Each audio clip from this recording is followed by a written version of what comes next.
ख़वातीन हज़रात, welcome to हंसना मनाए। उम्मीद करता हूँ आप सब खैरियत से होंगे और अगर आप लोग भी दूसरों को खुश देखना चाहते हैं तो तालियां बजाइए।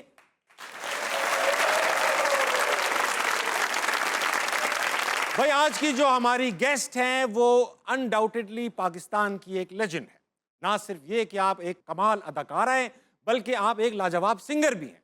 कई दिहाइयों से पाकिस्तान टेलीविजन पर छाई हुई हैं और मैं कहना चाहूँगा क्योंकि मैं अपने आप को एक कमेडियन कहता हूँ तो वो पाकिस्तान की एक बेहतरीन कमेडियन भी है। ये अकेली हैं पूरी इंडस्ट्री में भारी। Put your hands together for Bushra Ansari.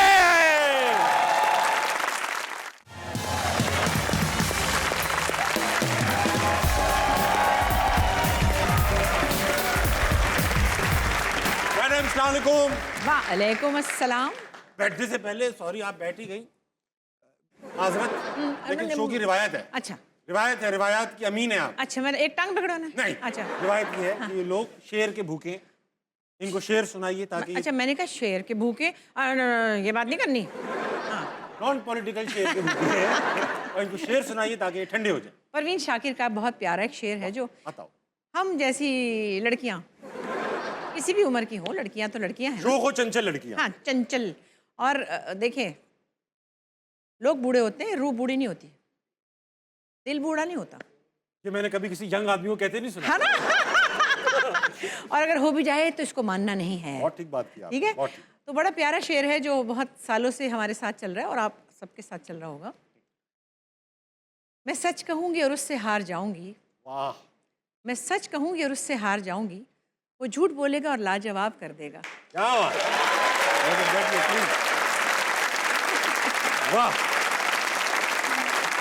और आपको ये भी बताऊं, मेरी बड़ी बहन, अल्लाह उनको जन्नत नसीब करे, सुम्बुल शाहिद, वो हमारी फैमिली का एक बहुत बड़ा रंगीला था, बड़ी नेचुरल विट थी। तो हमारे जो ब्रदर इन लॉ हैं शाहिद भाईजान मेजर साहब, उनका गुस्सा बहुत बुरा था।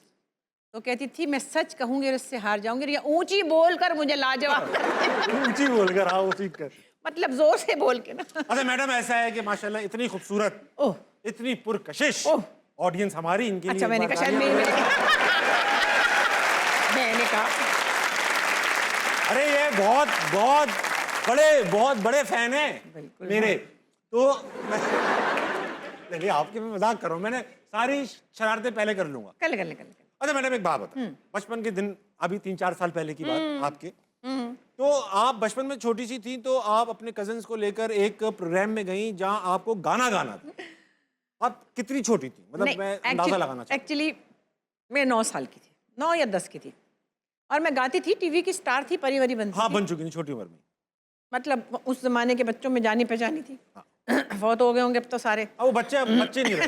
नहीं, वो लोग ही मर गए होंगे शायद।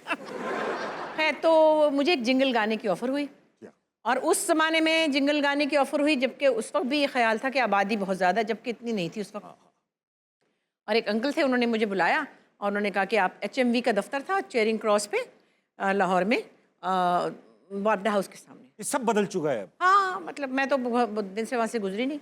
मैंने अपने कज़न्स लिए, अपने बहन भाई, असमा छोटी सी थी, मेरे फूफीज़ाद भाई थे, उनको लिया, बहन को लिया, और मैंने कहा चलो बच्चे हो करने के लिए चलेंगे।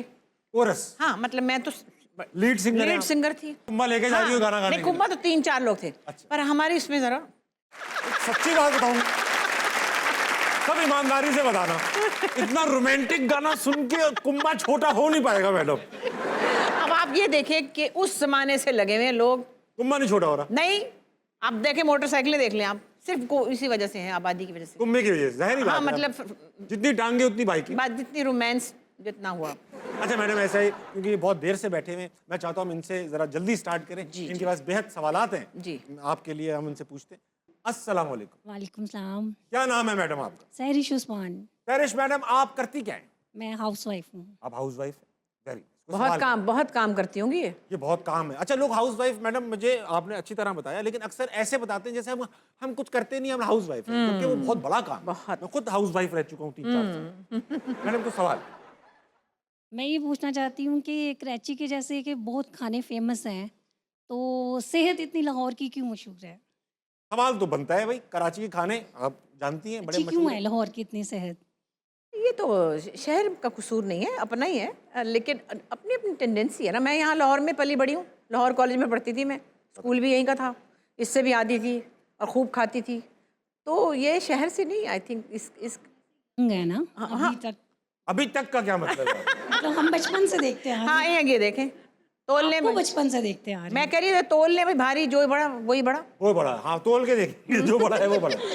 वैसे ये आपने सही बात की, कराची के लोग पतले होते हैं काफ़ी, क्योंकि वहाँ पर एक तो आबो हवा का ये एक तो बड़ी मसले, दूसरा वो परेशानियाँ जो कभी लोहरियों ने देखी नहीं है वो वहाँ है।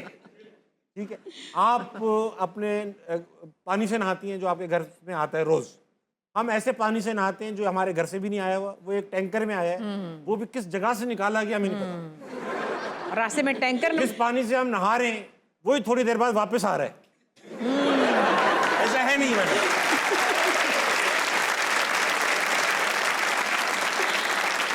ऐसा है, इसलिए हम थोड़े पतले रहते हैं। नहीं, लेकिन मैं I was born in Karachi, brought up in Lahore, और मैं बड़ी शदीद पंजाबी फैमिली से हूँ।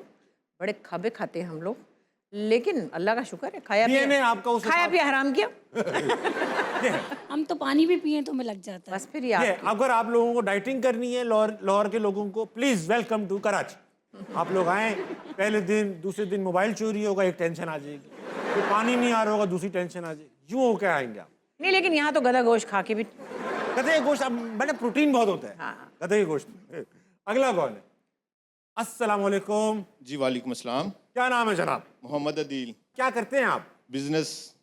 बिजनेस? जी। किस चीज का? कोई लोहे का, आयरन।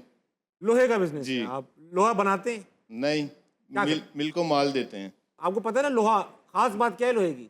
लोहा। लोहे की खास बात यह है कि लोहा जो है वो ओरिजिनली जमीन की धात है ही नहीं, जी। वो एक एलियन मेटल है मैडम। बाहर दुनिया में बहुत हजारों लाखों साल पहले कोई मेटोयर गिरा था, उसके अंदर लोहा आया था, ओरिजिनली जमीन की धात नहीं है। ये ऐसे बताता चला मैं। कोई सवाल है आपके पास? जी बिल्कुल। कर क्यों नहीं रहा? मैडम आपका एक ड्रामा चल रहा है बड़ा अच्छा, उसमें बड़ी खपत्ती सी सास बनी हुई है, तो जिसको रियल लाइफ में ऐसी मिल जाए फिर वो क्या करे? ये वाली सांसों की तो अब आप लोगों को प्रैक्टिस हो जानी चाहिए, क्योंकि टीवी के ड्रामे की हर सांस है होती ही बुरी है। और ये एक आप लोगों ने ही बनाया, क्योंकि आप लोग पसंद करते हैं तो वो फिर ऐसे लिख के जा रहे हैं। मगर मेरे लिए कोई नई बात नहीं है, क्योंकि वैसे ड्रामा बहुत अच्छा बना है। लेकिन एक सड़ी अलम्मी का रोल मैं पहले भी कई बार कर चुकी हूँ, जो कि मैं वैसे खुद नहीं हूँ। मुझे मानना पड़े किसी को थप्पड़ तो मुझे मुसीबत पड़ जाती है। फिर कैसे करती हैं? बड़ा लात मारती मुश्किल हैं है, क्या? खुदा की कसम। जहाँ मैं कहती हूँ अल्लाह सुनो, मैं इसको कहूँगी निकल जाओ यहाँ से, दफ़ा हो जाओ, ऐसे कह लूँगी। मैं मानना नहीं आ रहा, और कई दफ़ा रिटेक होती है और हाथ मेरा फुस हो जाता है। फिर वो आवाज़ डालते हैं, हाँ अच्छा। हाँ, नहीं मेरे से मारा नहीं जाता किसी को। मैं क्या है, मारना नहीं है, देखो धक्का नहीं दे सकती मैं कहूँगी निकलो, निकल जाओ। इससे कौन निकलेगा? देखिए आप खुद बताएं ईमानदारी से, नहीं निकल पाएगा वो। एक पढ़ी लिखी BA पास लड़की को अगर आप यही कह के निकल जाओ तो दफ़ा हो जाएगी। ये बात आप ठीक है। हाँ, तो इनको अब समझना थप्पड़ चाहिए। मारने की क्या जरूरत है? लेकिन मेरे से नहीं मारा जाता, कि मेरी सबा हमीद मेरी फ्रेंड रख के मार, उसको आता है खूब अच्छी तरह। हाँ, मुझे नहीं आता। अच्छा सर, आप अपनी क्या पर्सनल सास हैं आपकी?